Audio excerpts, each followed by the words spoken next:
Global markets are riding the wave of escalating trade tensions. From Africa's tech momentum to rising customs revenue in the United States, today's stories show how political decisions are reshaping global financial flows. My name is Eniola Longe, and here's your zoom out for July 11th, where I help you see the bigger picture. The Trump administration is dialing up its protectionist playbook again, and this time it's shaking the pillars of multilateral trade.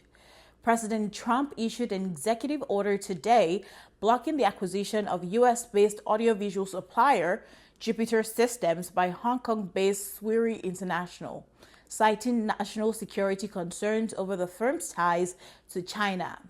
Jupiter's tech reportedly plays a role in military and critical infrastructure environments.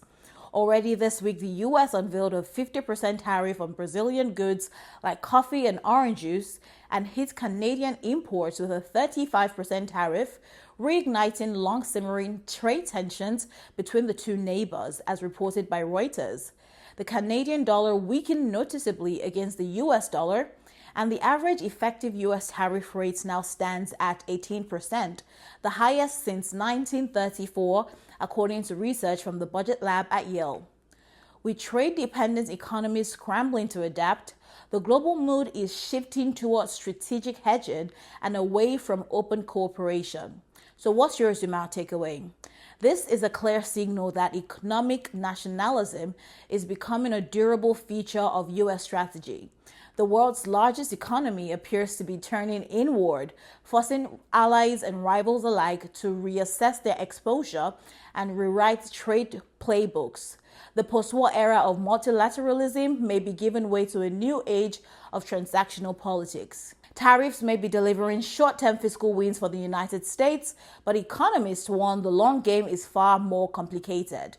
The U.S. government posted a surprise $27 billion budget surplus in June, a sharp deviation from expectations in a year marked by heavy spending and volatile markets. According to official data, a key driver behind the surplus was record collections in customs duties. Customs revenue for the fiscal year has now exceeded $100 billion, a new record, mostly driven by the Trump administration's tariffs. Countries hit by these tariffs, especially key U.S. trading partners, could respond in kind, hurting American exporters and potentially triggering trade slowdowns in sensitive sectors like agriculture, aerospace, and tech. So what's your zoom out takeaway? Tariffs might look like easy revenue wins on paper, but in practice, they function more like a hidden tax, one that businesses and households absorb quietly over time. Whether it's higher prices or imported electronics, household goods, or industrial parts, the cost burden is largely passed along the supply chain. So the surplus may be here today, but the ripple effects could stretch far beyond the balance sheet. Flutterwave, West Africa's leading payments tech firm, just received a key license from the Central Bank of West African States, allowing it to scale across Senegal. This development coincides with a strong performance in African startup funding, which reached $1.4 billion in the first half of this year, according to reporting from The Big Deal. In June alone, founders saw a record-breaking $365 million in funding. So what's your zoom out takeaway?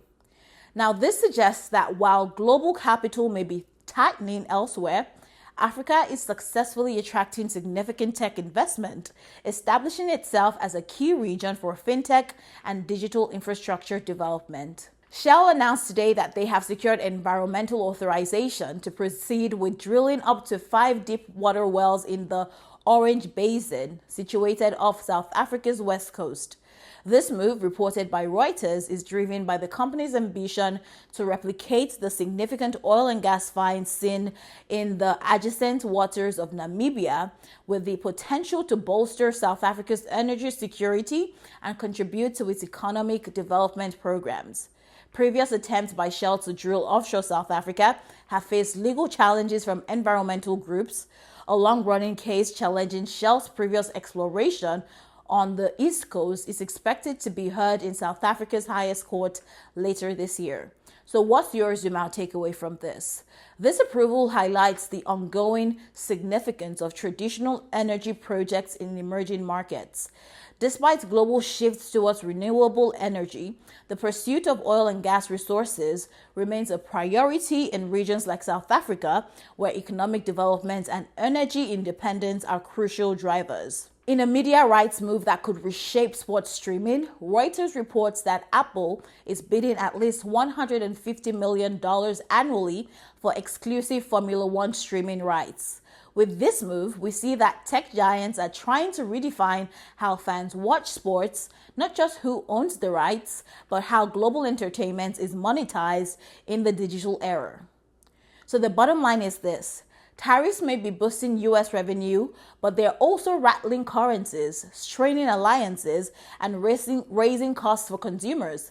Africa's startup boom and Flutterwave's expansion show where new economic momentum is building, even as Shell's drilling rights remind us that energy security still outweighs climate goals in many regions.